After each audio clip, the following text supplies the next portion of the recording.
So this is section 4.6, day 1, and we're talking about we're going to talk again about the implicit derivative and what it's good for.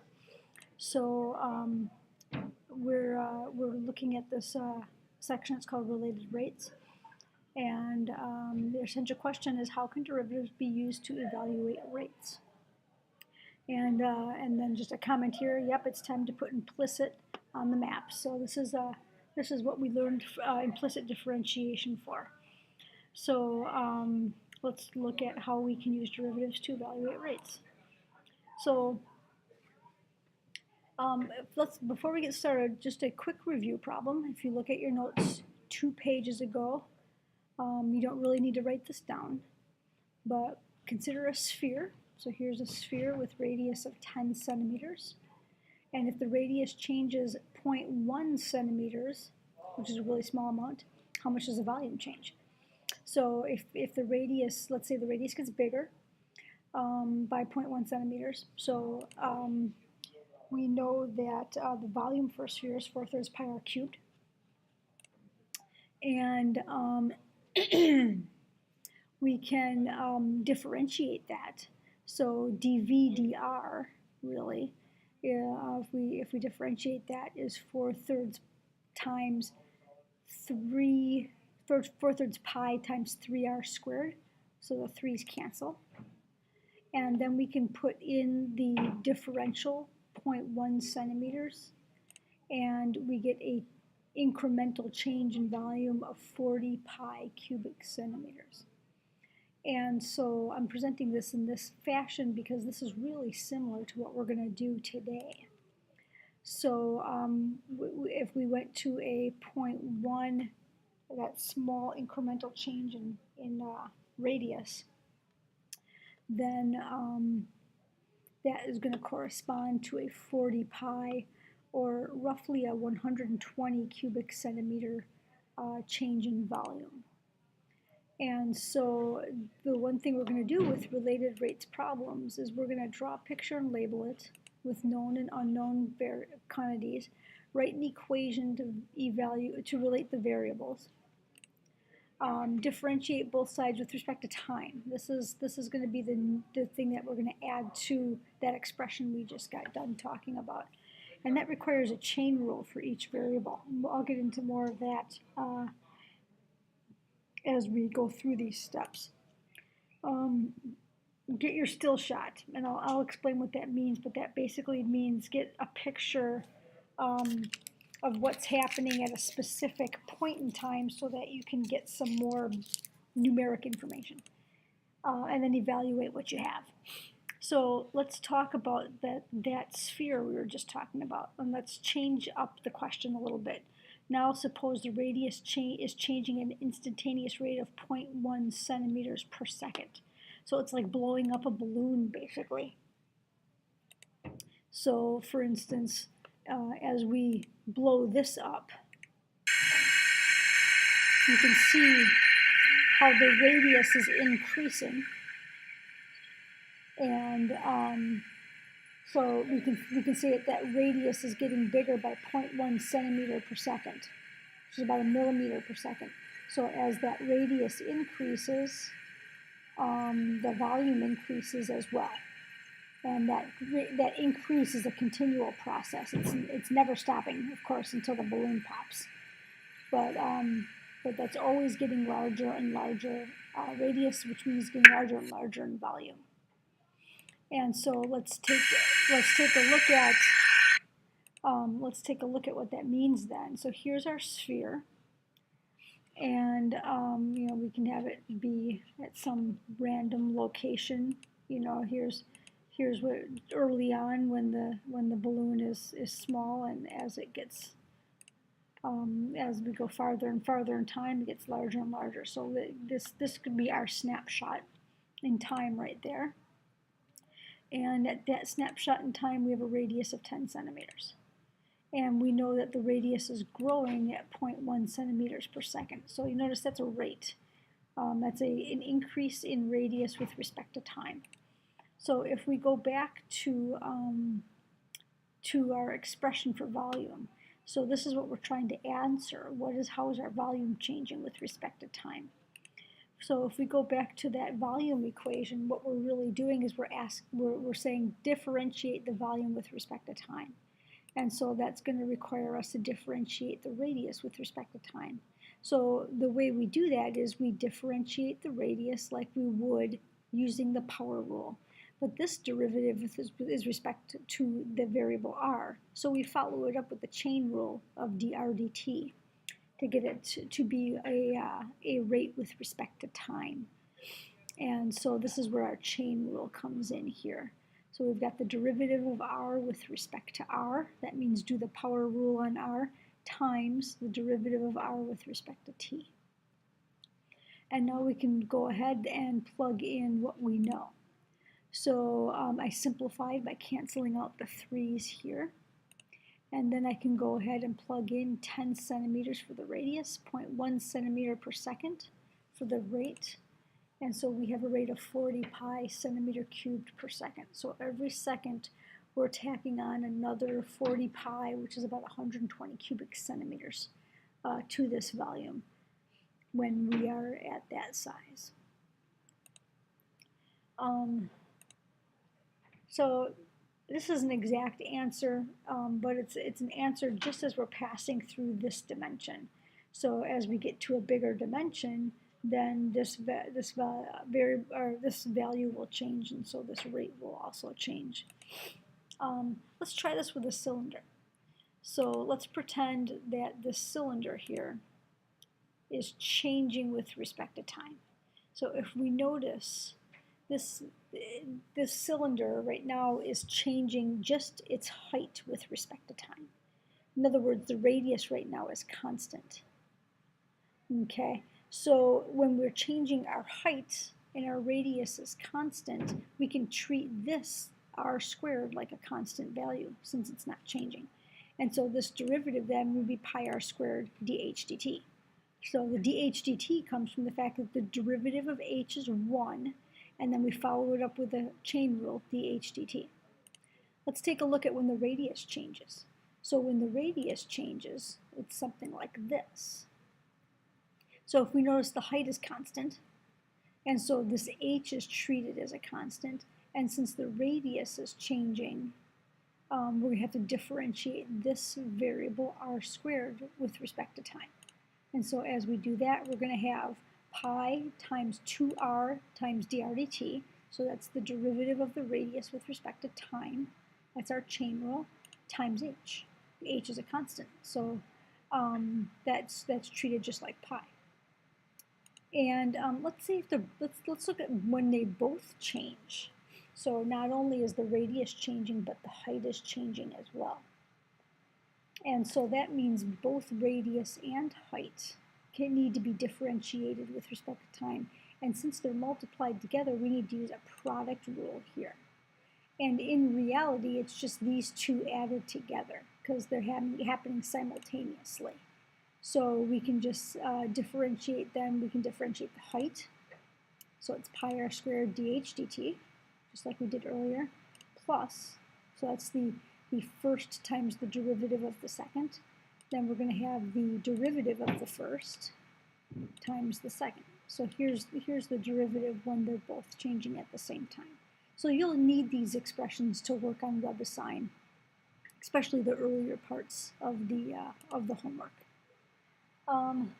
Okay, so taking derivatives of common models. So we're just going to kind of warm up here with looking at the derivative of really common models. We looked at the cylinder already. We know that when we take the derivative of the cylinder, we need to use the product rule because we could have both the radius and the height changing at the same time. If there's only one changing, like let's say just the radius changes, then the change in the height, the rate of the height is 0, so this whole term drops out. Let's take a look at a cone. So a cone is 1/3 pi r squared height. And let's say that the height has a proportion, and the height is 9 times the radius. What this allows us to do then is to eliminate the variable h. So we're going to stick 9r in for h. So this is a really common proportion to do. and we're going to simplify this. And now we have an expression that's only in terms of one variable, which is far preferred in terms of being able to take the derivative, because the product rule is no longer involved. The product rule would work here, but as long as we have a proportion, we can eliminate a variable and make our derivative much simpler. So now we can go ahead and take the derivative. So the dv dt here would be 3 pi, and then doing the derivative on r cubed would be 3r squared times dr dt. So again, that's that chain rule. Here's the derivative of r with respect to its variable r, and then times dr dt to get that into a related rate. And then here's simplified 9 pi r squared dr dt. Here's a real common one with Pythagorean's theorem. Let's say we've got two planes flying towards each other. That's probably not the best example, but let's just pretend they are. And then we have a distance x and a distance y and a distance, straight line distance between the planes c. So we can write the relationship that x squared plus y squared equals c squared, and we can differentiate that with respect to time. So if you notice, just like the other equations, time never shows up in this. But as these two planes are flying towards each other, all three of these variables are changing. So all three of them need a related rate. And this is the implicit this is where implicit differentiation becomes necessary. We're not going to try to solve for y equals or anything. We're just going to differentiate from left to right. So the derivative of the x squared term is 2x times dx dt, so there's your rate, plus 2y times dy dt equals 2c times dc dt. So here would be the related rate derivative for this scenario.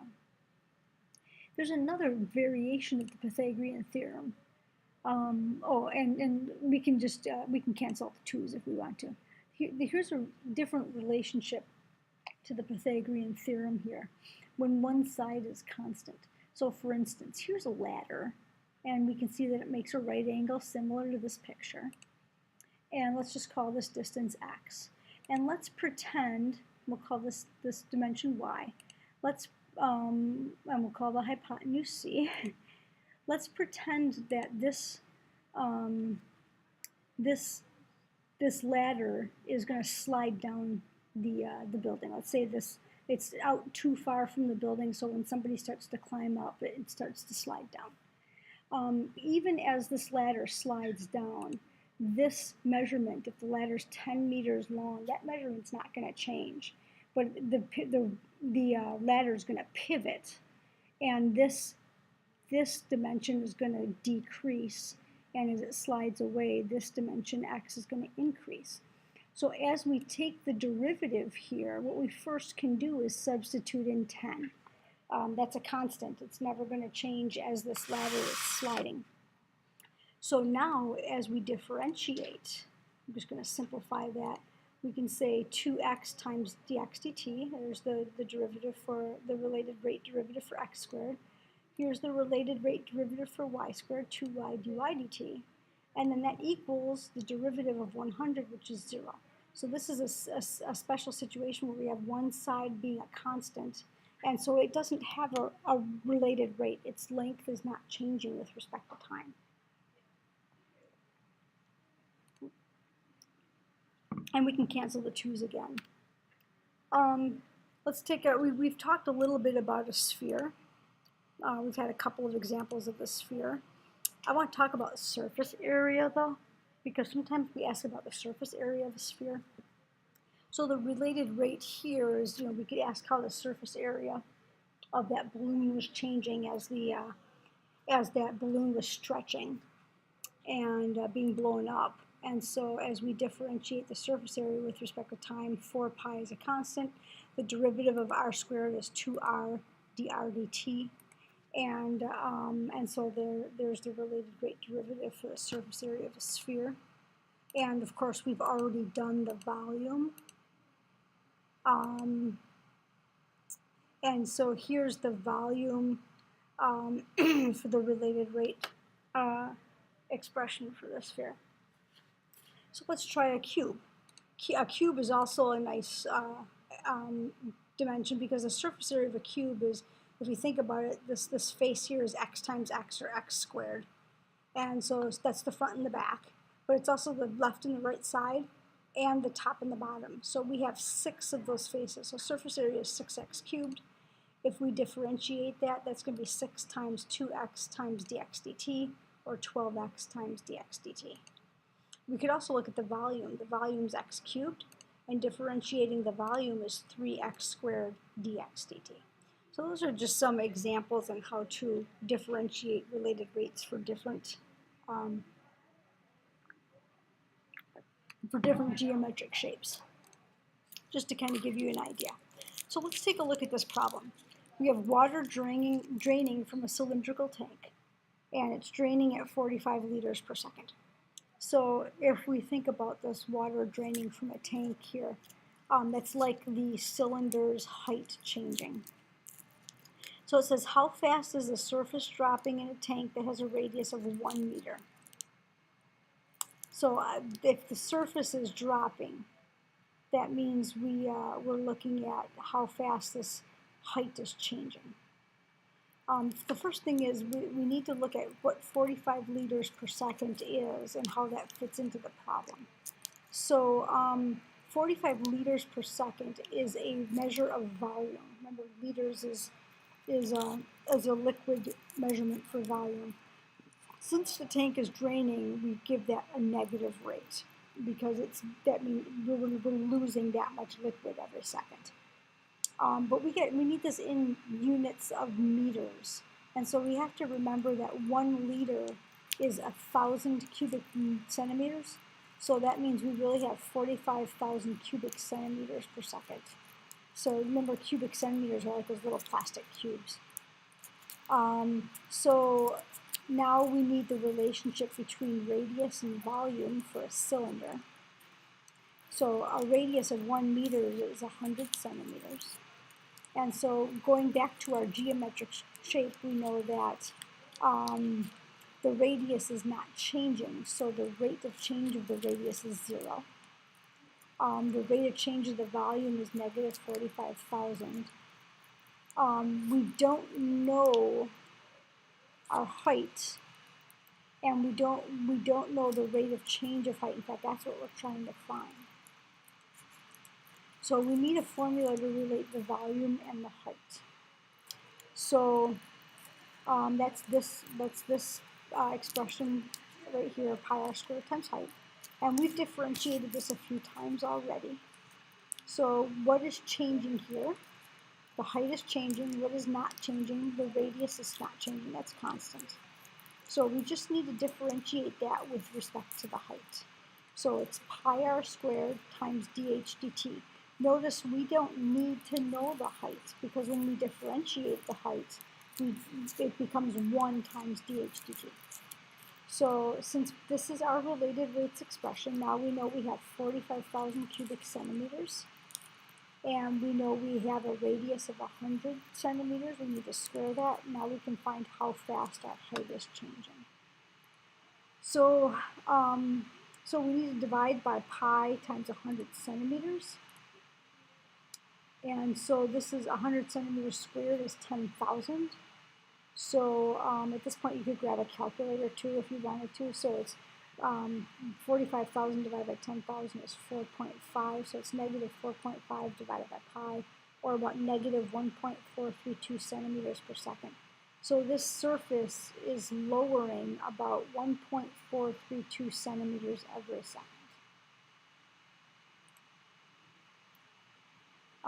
A common twist in the draining cylinder question is letting a funnel drain out.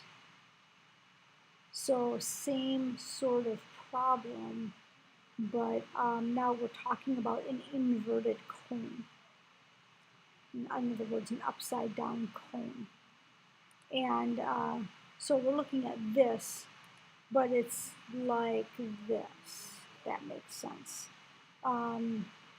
I say it's a pyramid problem, but this is just a circular pyramid, so I probably should change that to cone, the word cone.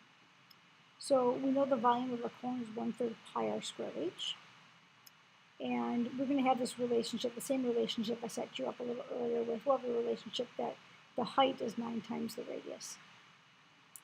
And so when I plug that in, we can get the volume in terms of just the radius. So if the volume then has this relationship of 3 pi r cubed, and now I can differentiate this with respect to just one variable. So a lot of times when we have a cone like this, they'll give you a proportion so that you don't have to differentiate with respect to 2 variables, so that you don't have to do the product rule. So this derivative then is going to be 3 pi times the derivative of this, which is 3r squared dr dt. And that's 9 pi r squared dr dt. And since this is draining, this rate is negative. This is the last example for section 4.6. And it's a problem involving 2 trucks. Truck A travels east at 40 miles an hour. Truck B travels north at 30 miles an hour. So we're going to have an east traveling truck and a north traveling truck. And it says how fast is the distance between the trucks changing 6 minutes later. So 6 minutes later is 6 out of 60 minutes. That's 1/10 of an hour. And I say that because these units are in hours right here. So in order to set up where they are 6 minutes into their trip, we need to find out how far they've traveled after 6 minutes. So the truck that's going 40 miles per hour times 1/10 of an hour is going to be 4 miles away. And truck B, so this represents 4 miles away, 4 miles east of where we started. Truck B, traveling at 30 miles an hour for that same 1/10 of an hour, is going to be 3 miles north. So after 6 minutes, truck B is up here at 3 miles north of the starting point. Truck A is here at 4 miles east of the starting point. The starting point's right here. And the question, how fast is the distance between the trucks changing? If the 2 trucks are here and here, then the distance between the truck is that, which happens to be the hypotenuse of this triangle. And as this truck continues to move north, and as this truck continues to move east, this hypotenuse is going to continue to get longer. And so we're being asked for the rate of the change of that hypotenuse. So we're going to go ahead and find out what that hypotenuse is at exactly 6 minutes. So you might notice this is a 3, 4, 5 triangle. So that hypotenuse should be 5 miles. Now let's go ahead and look at our rates. So looking at the Pythagorean theorem, x squared plus y squared equals z squared, differentiating that with respect to time, if you notice, okay, if you kind of go through here, as these trucks drive, x is changing, and y is changing, and z is changing. So all 3 of these quantities are changing, which means all 3 of these will have an implicit form of the derivative. So all of the x, y, and z are changing. There is nothing that is staying constant. So let's go ahead and differentiate this. So differentiating x squared gives us 2x dx dt. Differentiating y squared gives us 2y dy dt. And differentiating z squared gives us 2z dz dt. We can simplify that by getting rid of the 2's if we want to. And so we have this relationship then that the x position times the x rate plus the y position times the y rate equals the z position times the z rate. So the rate of truck A is at 40 miles per hour. So I'm going to label that on the drawing. Truck B, their rate is 30 miles per hour, so I'm going to put that on the drawing. And we're being asked to find the rate of change of this distance on the hypotenuse between the trucks. So this gives us all our information we need to put into the expression here. Our x then is going to be 4 times our dx dt, 40. Our y is 3, our dy dt is 30, and our z is 5.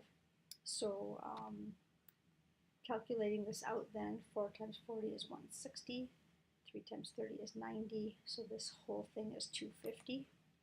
So we have 250 equals 5 dz dt divided by 5, and our dz dt, which is the distance between the rate of the distance between the trucks changing, is going to be 50 miles per hour. So just to kind of look at our essential question again, how can the derivatives be used to evaluate rates?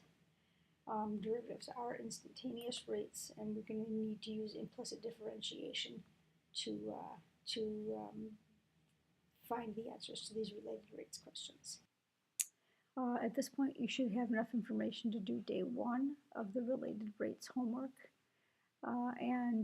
This is a 2-day unit, so if you're going to try a backboard quiz, wait till the end of day 2, but you should be able to do the day 1 homework with the information you have now.